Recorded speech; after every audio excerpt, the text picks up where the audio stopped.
السلام عليكم ورحمة الله وبركاته يا أصدقائي الكرام.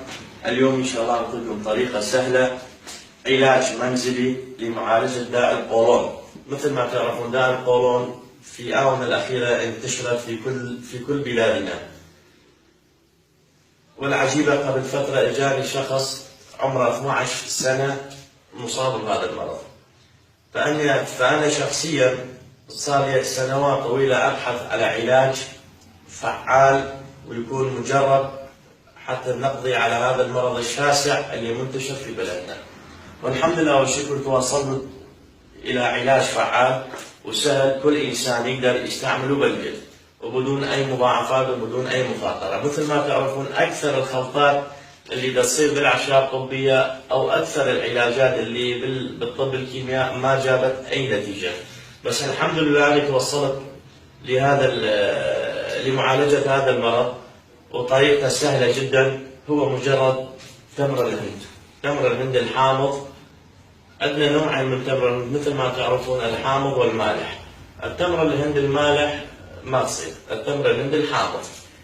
نحضر قلاص مي من الليل قبل ما تنامون، تحضرون قلاص مي وتخلي مقدار قاشوقة مال أكل من التمر الهند بالمي، وتحاول تخوضه يعني شوية تمرد التمر الهندي وتعوفه تخليه بالثلاجة للصبح.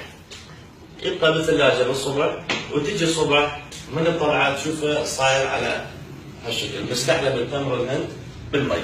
فهذا طريقة الاستحلاب احنا نسميه. فمن استحلب يعني انت كل فعاليته وين للمي، وبقى تمر الهند راكد جوا المي.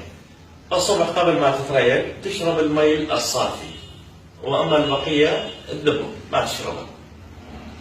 ومن الصبح تحضر لك قلاص ثاني مثل ما حضرته بالليل، تخليه بالثلاجه ويبقى للعشاء. قبل ما تتعشى بنص ساعه او بربع ساعه تشربه نفس ما شربت الصبح، بس المي الصافي والراكد تذبه. وهكذا تعيد هذه الطريقه يومين 3 أيام. من تستمر عليه تشوف تدريجيا القولون مالتك بدأ يستقر، والأوجاع ما تبقى عنده، والنفخ والغازات كل هذه الأمور ما تبقى. وتمر الهند معروف بخصائصها غنية، مو بس علاج للقولون، فهو علاج للداء الشقيقة، وعلاج للصداع المزمن، وعلاج للأمراض المفاصل مثل الروماتيزم، ومفيد.